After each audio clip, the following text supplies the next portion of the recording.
Sa gitna ng mga alegasyon ng katiwalian sa administrasyon ni Pangulong Kuting Jr., agad na kumilos ang Armed Forces of the Philippines at Philippine National Police upang paitingin ang investigasyon at tiyakin ang kaayusan. Sa kanilang aksyon ay nagdulot ng matinding reaksyon mula sa pamahalaan at sa mga opisyal na posibleng sangkot rin sa mga umano'y irregularidad.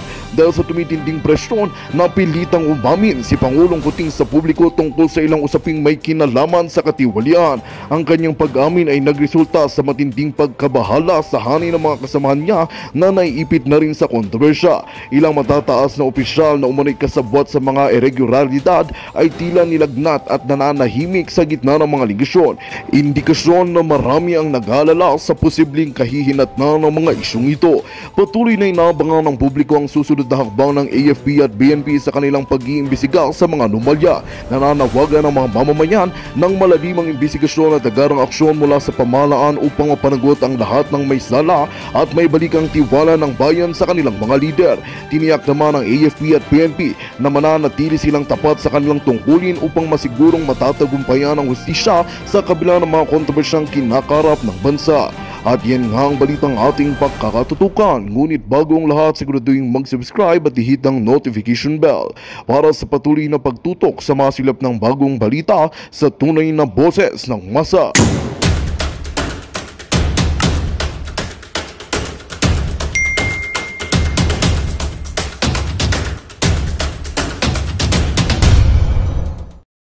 Nag-file po siya ng candidacy for mayor sa Davao. Oh.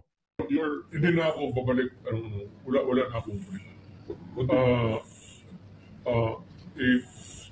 Bigay ko na sa next generation.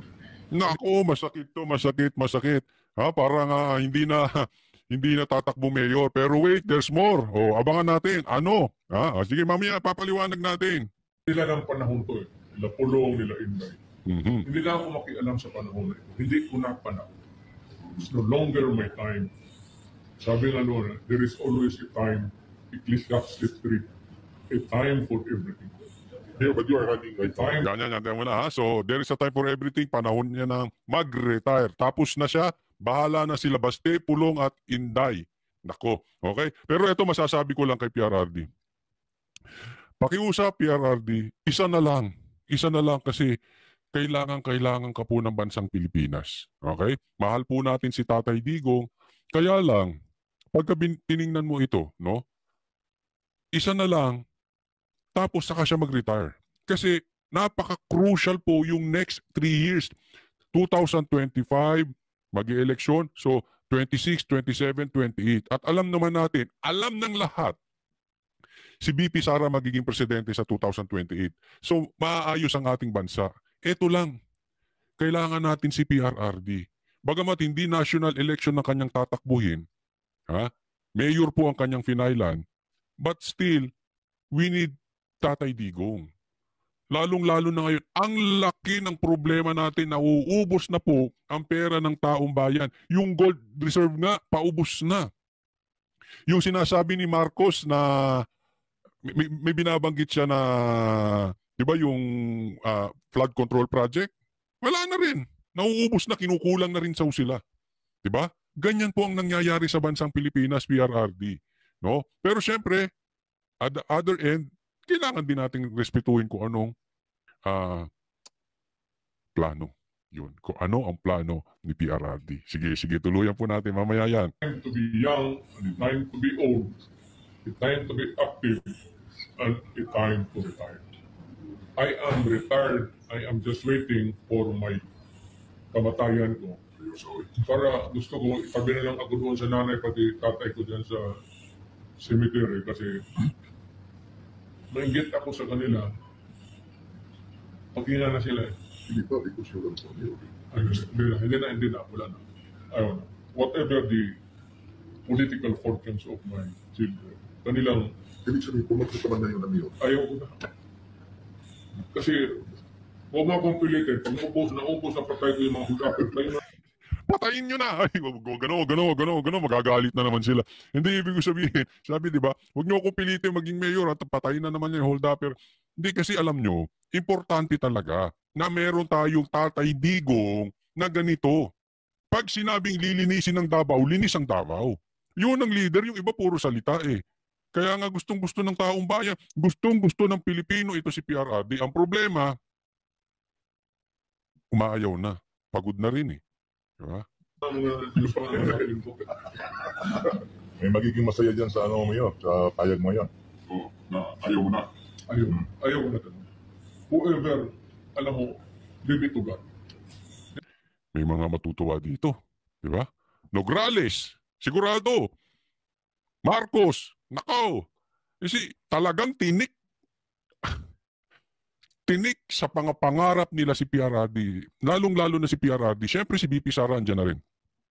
Pero alam nyo, si PRRD talaga malaking tinik sa kanila. Ang maganda nga lang, nitong si PRRD na ipasa niya ng maayos. Yung kanyang klaseng pamamalakad. Una, galit sa adik, galit sa mga makakaliwa, at galit sa korupsyon na ipasa niya sa mga anak niya. Ang ganda ng pagkaka-training niya. No? Pero tinik siya. Siya ang pinakatinik sa mga pangarap nila Martin, nila Marcos, at kung sino-sino pa dyan. No? Kaya maraming matutuwa. Hindi na siya magme-mayor. Ibig sabihin, kahit wala siya sa national, tandaan nyo tong mabuti. They tried to take over Davao. Yung nilusob nila yung KOJC, hindi lang po yan para kay Pastor Kibuloy. Napakatanga naman kung ang talagang ipinunta lang nila doon ay si Pastor Kibuloy. Tinitest po nila hanggang saan ang power ng Duterte. Kasi alam nila parang ang kaharian ng Duterte ay ang Davao. Tinest nila yan dyan. Tiningnan nila kung gagalaw ang mga Duterte. So yung pagsugot nila dyan sa Davao, it's like taking over Davao. Hanggang saan sila? So kaya napaka-importante na andyan pa rin si PRRD. Mapansin nyo, di ba? Bakit nag-mayor si PRRD tapos vice mayor si Baste? Samantalang incumbent mayor si Baste at kaya. Higit pa sa kaya ni Baste mag-mayor dyan. Very effective. Pero nag-mayor si PRRD. Tapos vice pa. Super lakas nun. Super lakas. Tapos biglang, di ba? Meron ba kayong naaamoy? Biglang, ayaw na ni PRRD. Hindi kailangan Duterte ang mayor. It could not be that way. Kasi ang buhay parang palad. Kung nasa palad nila, indayan nila, ni Pulong, if they stay there forever or just for one election and re-election, nasa palad nila. Ako, tapos na ako, ibigay ko na naman sa iba. Wala na akong mahingi sa Diyos. We came here in 1950. Migrants lang kami dito. Talagang mahirap kami. Kasi alam mo bakit? Alam mo ang sikreto ng immigrant story sa Davao. Ang Mindanao. Kung mayaman ka sa Luzon at may coconut plantation ka sa Visayas o yung magpuprasan ka doon, you would not have ventured to a new frontier land called Mindanao. 1950, dito pa ako naghahunting ng Bangadi. Likod ng cemetery na hanggang. So, binigyan kami ng Panginoon. Father was governor for 3 terms. Stayed to be a secretary of sa cabinet ni Marcos. Ako naman, wala na akong mahingi sa Diyos. Talagang wala na akong mahingi sa Diyos. Sabihin ko sa Diyos, kung meron ka pang ibigay mo na sa iba, tapos pasalamat na. Hindi ako nakatikim ng talo. Ang tanong dyan, okay? Ang tanong, nag-file siya eh. So ano mangyayari? Nag-file siya bilang mayor, tatakbo siya bilang mayor ng Davao. Papaliwanag ni PRRD, hindi pa raw siya nakatikim ng talo. Nakatikim pa ako ng presidente. Nakatikim pa ako ng mga ganda. Mismo talaga si PRRD, sinilip pa. Parang Tatay Diggs, parang kilala ko yung sinilip mo. Naging presidente pa siya, tapos nakatikim pa siya ng magandang babae. Sinilip pa ka. Yeah. Then. Idol talaga to si PRRD. Sige, sige, tuloy, tuloy. So, what will happen now sa yung candidacy niyo? Yon ang tanong doon, ha? Anong mangyayari doon sa candidacy niya? Anong mangyayari doon sa takbo niya, pagkandidato niya? Ako? Ayun. Ano ang mangyayari sa candidacy mo? Anong sagot ni PRRD? Ayoko na. Ang tanong, anong mangyayari? Ang sagot niya, ayoko na. Kasi ang ine-expect ine-expect ko, hindi, ang sagot ni PRRD, sasabihin ko, magbaback out na ako, si Mayor Basti na lang ang tumakbo bilang mayor, di ba? Pero anong sagot niya? Ayoko na. Pero ito maganda. Kaabang-abang. Di ba? Lumabas tong balita na ganyan at may mga blanco. Sabihin na lang natin, may mga question sa mga isipan ng taong bayan. Bakit niya nasasabi yan? Eto, bigyan ko po kayo ngayon. Pakita ko po sa inyo ito.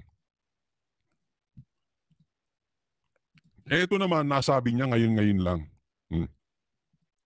Talagang mapapaisip ka dito kay PRRD. Saglit ha. Lakihan natin. Ay, hindi.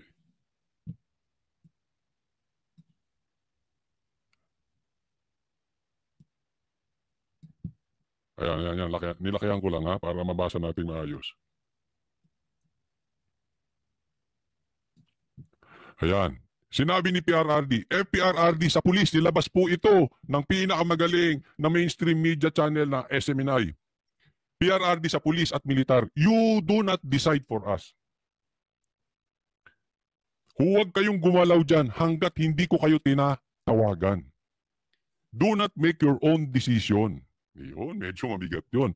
Huwag kayong gumalaw. Ha? Kalma. Hanggat hindi ko kayo tinatawagan. No? Alam mo, kabaligtaran yan. Nito ay pagpapakita na si PRRD ay in command. Huwag kayong gumalaw. Ibig sabihin, siya pa rin ang may command. Sa madaling salita, malaki ang impluwensya ni PRRD sa mga pulis at sa mga militar. Until now. Huwag kayong gumalaw hanggat hindi ko kayo tinatawagan. It means, pag tinawagan kayo ni PRRD, now, eto na. Kailangan nyo nang gumalaw dahil meron ng pag-aabuso sa gobyernong ito. Napaka-importante nun. Kabaligtaran yan. Hindi niya pinapagalaw. Again, it means he is the leader. He is in command. Di ba? No. Tuloy tayo. Do not make your own decision. You do not decide for us in this country kasi hindi kayo elected ng tao. This is a democracy. Tayong democracy, ang talagang tutok natin yung leader na pinili ng tao. Alam ng mga pulis yan. Alam ng mga militar yan. Diba? Alam nila yan na ang talagang gagalaw dyan yung mga elected officials like mayor, president, vice president, senators, specifically mayors. Kasi sila yung nasa executive department na nasa ground, na nasa syudad. May direct access doon sa kanilang binibilangang syudad or probinsya. Diba? Okay. Bakit kailangan niyang sabihin? Ang tanong dyan, bakit kailangan sabihin ni PRRD yan? Again, ako i-connect ko ito dun sa pagsabi niya with connection dun sa sinabi niyang ayaw ko na sa politika. Yung sinabi niya na ayaw niya na, hindi na siya tatakbong mayor ng Davao. Again, ito sa tingin ko ay may connection din. Ito yung nagpapakita that he is flexing his muscle. Hindi na siya tatakbong mayor sa Davao, ayaw niya na. And yet, we know for sure, iboboto pa rin siya ng mga taga Davao. Tapos sinundan niya ng ganitong statement, huwag kayong gagalaw. Ibig sabihin, meron tayong timing na inaantay. Ang tagal na niyang sinasabi, sa may sug pa lang, sinabi niya na yun. Okay? Binanggit niya ilang beses ang militar. Nung merong surge Siege. Merong siege dito sa KOJC, nandoon kami. Minute namin si PRRD, kaming banateros. Ito ha. Huwag nyo na lang ikalat, sikreto, tayo-tayo lang naman. Minute namin si PRRD. So, siyempre nagsumbong kami. Grabe na nangyayari sa bansang Pilipinas. Ginawang hostage yung mga taga-KOJC para makuha nila si Pastor Kibuloy. Pinasok, nilapastangan ng reliyon. Ngayon nagsusumbong kami. Ngayon lang nangyari sa bansang Pilipinas yan. Bakit ganon? Sinaktan yung mga babae, mga kabataan. Illegal na yun. Meron bang ganong klaseng nag-serve ka ng warrant tapos hindi ka na umalis sa lugar? Nag-ano kami, nagsabi kami kay PRRD gano'n. Alam mo sagot ni PRRD? Antayin natin ang militar. Antayin natin ang militar. So hindi ko alam kung ang ibig niyang sabihin na yun gumalaw dapat ang militar o huwag kayong matakot kasi nasa likod natin ang militar, or huwag kayong matakot dahil hindi natutulog ang militar. May ganun Yan yung hindi natin malaman. Pero ngayon sinabi niya sa mga militar, huwag kayong gagalaw hanggat hindi ko kayo tinatawagan. Pag kinonek-connect mo yan, at yung mga na-experience namin kay PRRD, mga kwentuhan namin at ang mga binanggit niya, malaking factor talaga ang militar. Sa katunayan, sinabi nga sa amin ni PRRD, dapat sana may tumakbong militar sa Senado, no? At that time kasi wala pang filing, no? Tapos tinanong niya kami, sino kayang pwede nating suportahang militar para tumakbo bilang senador, no? Hindi naman ata nagkatuloy-tuluyan na yun, but yun ang tanong niya sa amin, sa Banateros. Hindi ko po makakalimutan yun kasi sa harap ko siya nakaupo. Si PRRD, tapos si Banatbay, tapos ako, nasa harap niya, tapos si Boss Dada, si Master Judea. Ganun po yung arrangement namin, tsaka si Jay. Magkakatabi kami. So, nadinig ko yun. At hindi ako magkakamali ng pagkakadinig nun. Malakas ang pananalig niya sa mga militar. No? So, nung nalaman ko ito, again, nabuhayan ako ng dugo. Sabi ko, eto na. Eto na. Oo. Bagamat medyo baliktad, huwag kayong gagalaw hanggat di ko kayo tinatawagan. Pero may call out na. May parinig na. Na-mention na ni PRRD ang pulis at militar. Tapos hindi siya tatakbong mayor. We are in for a surprise kay Tatay Digong. Ako naniniwala ako dyan. Sa na-experience namin sa kanya, sa mga pananalita niya, now involved ang militar, ay magandang pangitain yan sa ating nakakakita na ng pang-aabuso ng mga nasa posisyon ngayon. Ang militar at pulis dapat sumunod dyan sa presidente. Itong pulis at militar na naka-assign dito sa syudad, sumunod kayo sa mayor. Yan. Ang pulis at militar dapat sumunod dyan sa president. Kailangan niyang sabihin? Bakit niya sinabi? He is in command. Itong pulis at militar na naka-assign dito sa syudad, sumunod kayo sa mayor. Police, you are called to maintain peace and order. And military, if there is trouble. Again, peace and order mga pulis. Sana huwag kayong gamitin sa pagsugod sa kung saang reliyon. Sana huwag kayong gamitin sa pagsugod sa mga katedral o sa mga lugar na dasalan ng iba't ibang reliyon. No. Police, you are called to maintain peace and order. Kasi ako naniniwala yung ginawa nila sa Davao, wala pong peace. At higit sa lahat, wala sa order. Sobra. Wala sa kaayusan. Saan ka nakakita sa buong Pilipinas nag-serve ng warrant, hindi na umalis? Ganon sila katindi. Ayan, binanggit kayo ni military. Papasok lang kung may trouble. Yaan, paalala galing kay PRRD. Anong trabaho ng pulis? To maintain peace and order. Militar, pasok pag may trouble. Militar, pasok pag may trouble. Militar, pasok pag may trouble. Magandang balita ang hatid namin sa inyo ngayong araw. Sa pagtatapos ng aming balitaan, nagbigay kami ng mga mahalagang impormasyon. Maraming salamat sa pagtutok at pagsuporta sa aming programa. Huwag kalimutang manatili sa mga susunod na araw para sa mga bagong balita at mga kwento na dapat nating abangan. Mula sa Boses ng Masa, magandang araw Pilipinas!